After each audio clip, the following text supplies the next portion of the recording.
Welcome back, dear listener, to US History Understanding This Country. If you have been following along, we just wrapped up our journey through the Progressive Era, a time when America looked inward to reform its politics, workplaces, and cities. It was a chapter of struggle, vision, and hope. But now we turn our gaze outwards. Because at the very same time reformers were busy fixing problems at home, another powerful movement was quietly gaining speed. A movement that would push America beyond its borders and onto global stage. A new kind of ambition was rising, and it didn't stop at the ocean's edge. This is the story of expansionism and imperialism, of how a relatively young nation born out of revolution and resistance to empire began to build one of its own. Over the next few minutes, we will explore what pushed the United States to claim new lands, engage in wars far from home, and take on the language of empire. We will meet soldiers, journalists, sugar barons, and native queens. We will visit islands whose name once barely appeared on maps but suddenly became vital to trade, strategy, and national pride. Some Americans believed this expansion was destiny. Others saw it as a betrayal of the nation's founding ideals. But one thing is certain, it changed the world and America forever. Let's begin with what gave this imperial dream its fuel. It wasn't just ambition, it was something much older and far more dangerous. The belief that some nations were meant to rule over others. At the end of 1800s, America stood tall. It had tamed the frontier, industrialized its cities, and climbed out of civil war with its economy surging. But there was a growing feeling, especially among business leaders, politicians, and military thinkers, that simply building up at home wasn't enough.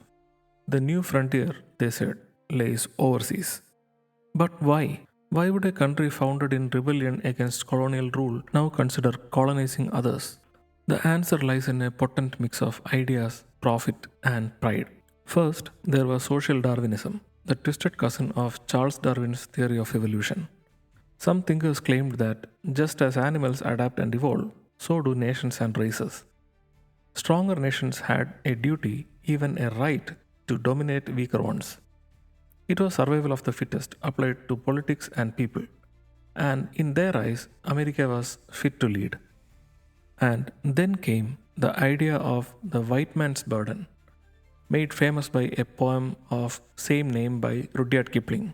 It suggested that white Western nations had a moral obligation to civilize the so called less developed parts of the world, especially in Africa, Asia, and the Pacific. It painted empire not as a conquest, but as a charity, a burden, not a benefit. For many Americans, especially Protestants, this matched well with their own missionary zeal. Churches raised funds to send missionaries to far off lands to spread not just Christianity but also American style education, medicine, and values. But make no mistake, these efforts often went hand in hand with the economic and political control. And speaking of economics, this was the golden age of American business. Industrial production had exploded, but the domestic market was limited. Big companies like the US Steel, Standard Oil, and new rail giants were desperate for new consumers, raw materials, and global markets. Expansion wasn't just ideology, it was economics. There was also a military angle. Influential thinkers like Alfred Thayer Mahan, a naval officer and historian, wrote that national greatness depends on control of the seas. His book, The Influence of Sea Power Upon History, became essential reading in Washington. He argued for strong navies, overseas bases, and coaling stations to protect trade and project power. All of this came together in a perfect storm. Economic needs, military strategy, racial superiority, and a self righteous sense of moral duty. And so, by the late 19th century, the United States was looking outward, not just with curiosity, but with purpose. The first place it turned to, a frozen territory that many had laughed at, but would soon prove to be one of the greatest bargains in American history. Let's head north to Alaska. Imagine paying 2 cents an acre for a landmass twice the size of Texas, a wilderness of mountains, glaciers, and forests stretching into the Arctic Circle. That was the deal the United States struck in 1867 when it purchased Alaska from Russia. It was just for $7.2 million. At the time, many Americans thought it was a joke. Critics called it Seward's Folly or Seward's Icebox, mocking Secretary of State William H. Seward, who had negotiated the purchase. What use, they asked, was a frozen wasteland filled with polar bears and ice. But Seward had a vision. He believed in the Pacific future of the United States, that one day the country would trade with Asia, dominate the Pacific Ocean, and need a strategic foothold in the north. He also believed in natural resources, and on that point, he was right on the money. Because over the coming decades, Alaska turned out to be rich in gold, oil, timber, and fish. In the 1890s, the Klondike Gold Rush lured tens of thousands of prospectors north. Later, the land's vast oil reserves would become essential to America's energy economy. And just as importantly, Alaska's location made it a military and strategic asset, especially during World War II and the Cold War. Though it wouldn't become a state until 1959, its importance to America's expansion and defense was undeniable. The purchase of Alaska may have looked foolish in 1867, but it turned out to be a masterstroke of strategic foresight. And once America turned north, its eyes drifted even farther west, towards the scattered islands of Pacific Ocean. Islands that would soon become stepping stones for commerce, conflict, and conquest. If Alaska was a bold bet, then Pacific was the playing field where United States began asserting itself as a global force. In the 1800s, American ships had been sailing the Pacifics for years, whaling vessels, merchant ships, missionaries, and navy gunboats. But as steamships replaced sail and coaling stations became vital, the US began to see the scattered Pacific islands not as distant dots on map, but as stepping stones to power. One of the first Pacific outposts under American influence was Midway Island. Claimed in 1867, the same year as Alaska, it was tiny, uninhabited, and unglamorous, but it sat squarely on major trans-Pacific shipping routes. Later, it would become a crucial base in World War II. Then came Samoa, a group of islands in the South Pacific where the US vied for influence alongside Germany and Britain. American traders had been active there for decades, and by the 1870s, the Navy had established a coaling station in Pago Pago.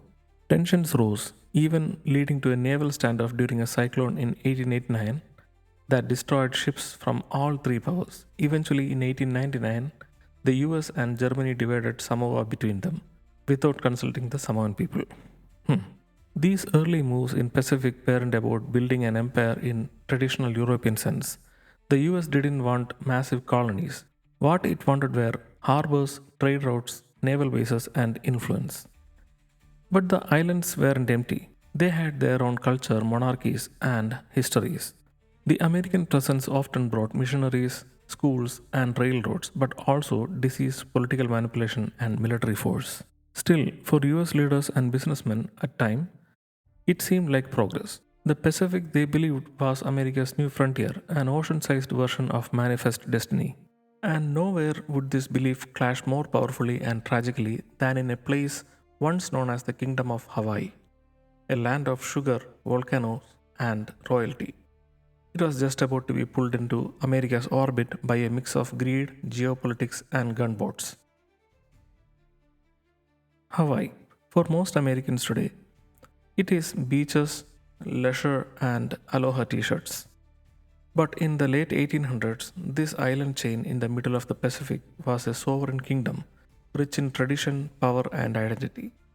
It had its own monarchy, its own flag, and its own place in the world. But all that would change not through war, but through economic pressure and political overthrow. American interest in Hawaii had grown steadily over 1800s. At first, it was the missionaries who arrived, spreading Christianity and building schools. But soon after came the planters, American businessmen who saw islands' fertile land and warm climate as perfect for growing sugarcane. Sugar quickly became Hawaii's biggest export, and those sugar plantations, many owned by Americans, became incredibly powerful. The Hawaiian economy grew dependent on the trade with the US, and with dependence came leverage. By 1887, American settlers and their allies forced the Hawaiian king to sign what became known as the Bayonet Constitution, a document that stripped the monarchy of much of its power and gave voting rights mainly to the wealthy landowners, most of whom were white and foreign born. When Queen Liliuokalani came to the throne in 1891, she tried to restore the monarchy's authority and rewrite the constitution.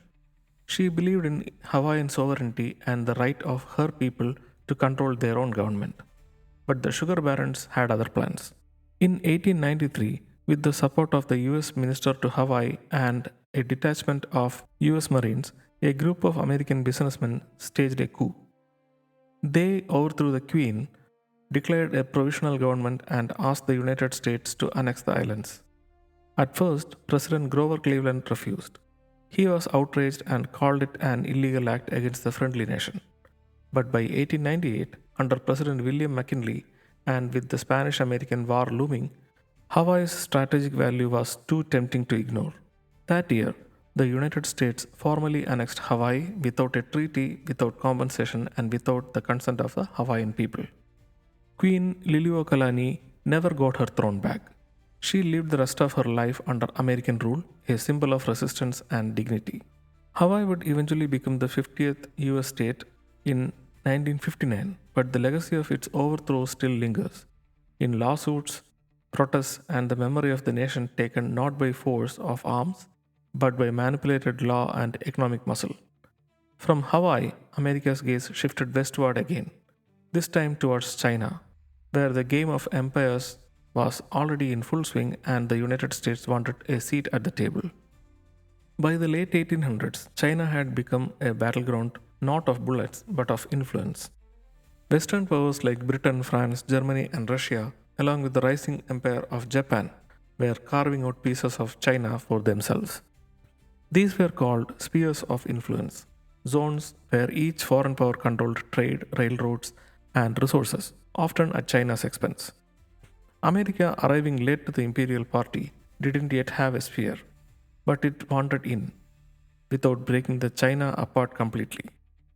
Enter the open door policy. In 1899, US Secretary of State John Hay sent diplomatic notes to all imperial powers with a bold proposal. Let's keep China open to the trade for everyone. No monopolies, no exclusive ports, just equal access. It sounded fair, almost noble, but make no mistake, it was a strategy to protect American business interests. The US didn't want to colonize China, it wanted to sell goods there steel, textiles, machineries, and more. And it feared being shut out by Europeans and Japan. At first, the other powers didn't formally agree, but Hay declared victory anyway, saying everyone had accepted in principle. It was a classic diplomatic bluff and it worked. But not everyone welcomed this kind of foreign presence in China. In 1900, a secret Chinese group known as the Society of Righteous and Harmonious Fists, later called the Boxers, launched a violent uprising against foreigners, missionaries, and Chinese Christians. They laid siege to embassies in Beijing, and it took an international military force, including US troops, to crush the rebellion. The Boxer Rebellion showed that the age of empires came with consequences resentment, resistance, and sometimes outright war. Still, the United States emerged from the crisis with stronger ties to China and a growing presence in the Asia. The open door policy would shape American policy in the region for decades, even into 20th century's world wars. And as America flexed its muscles in China, it was also looking south to a fiery rebellion brewing in the Caribbean, a place where sugar and strategy collided again. For most of 1800s, Spain had been slowly losing its empire. Once ruler of the vast lands across Americas, Asia, and Europe, by the 1890s, Spain was left with only a few scraps, including the island of Cuba, just 90 miles south of Florida.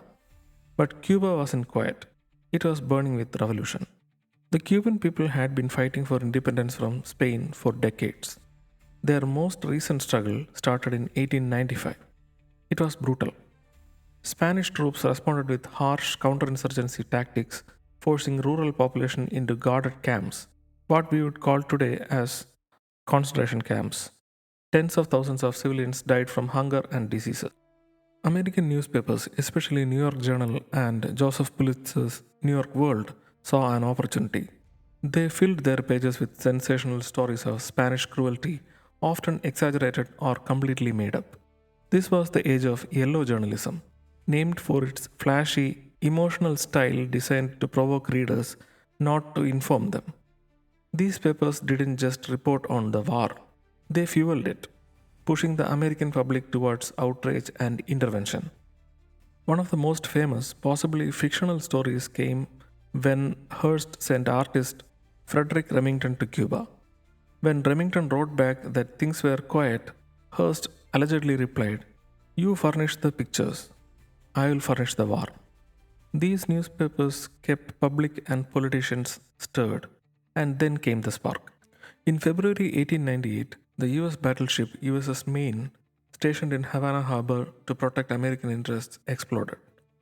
Over 260 sailors were killed. No one knew for sure what caused it. Later investigations suggested an accidental explosion in a coal bunker, but at the time the press ran wild. "Remember the Maine, to hell with Spain" became the rallying cry across the country. President William McKinley, who had been hesitant about war, now faced enormous pressure. On April 25, 1898, Congress declared war on Spain.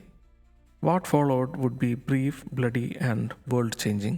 The Spanish American War was about to begin, and it would stretch far beyond the Caribbean all the way to the Pacific.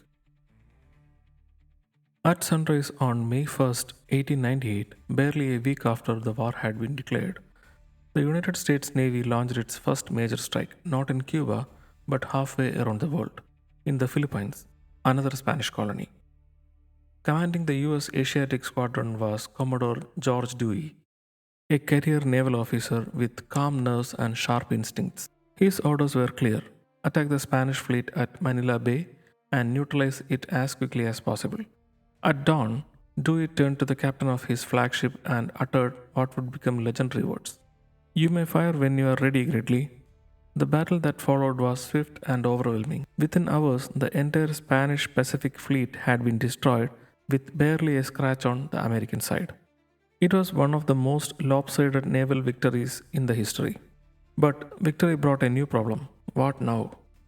At first, Americans claimed they were liberating the Philippines from Spanish rule, just as they claimed in Cuba. But Filipinos, who had long been fighting for their own independence, expected to control their country once Spain was defeated. That hope was quickly dashed. Instead of granting freedom, the US occupied the Philippines, arguing that Filipinos weren't ready for self rule. President McKinley spoke of needing to civilize and Christianize them, overlooking the fact that Philippines had been Catholic for centuries under Spanish rule. Soon, war broke out, not with Spain, but with the very people US claimed to help. The Philippine-American War, which started in 1899, would last 3 years and cost hundreds of thousands of lives, mostly Filipinos. It was marked by brutal guerrilla warfare, village burnings, and reports of torture and atrocities on both sides. This war would expose the dark underbelly of American imperialism, turning some early supporters of expansion to harsh critics. Still, the United States eventually took full control of the islands, governing them as a colony until after World War II. The capture of Philippines signaled a major shift. The US was now a global power with overseas territories, and not just in the Pacific. Back in the Caribbean, another group of Americans was making headlines. On horseback, charging into battle with their cowboy hats and carefully crafted bravado. The American invasion force landed in June 1898, made up of both regular troops and volunteer regiments. Among them was the most colorful unit of the war, the 1st United States Volunteer Cavalry, better known as the Rough Riders. Led by Theodore Roosevelt, who had resigned from his post as Assistant Secretary of the Navy just to join the fight, the Rough Riders were a ragtag mix of Ivy League athletes, ranchers, Native Americans, and cowboys.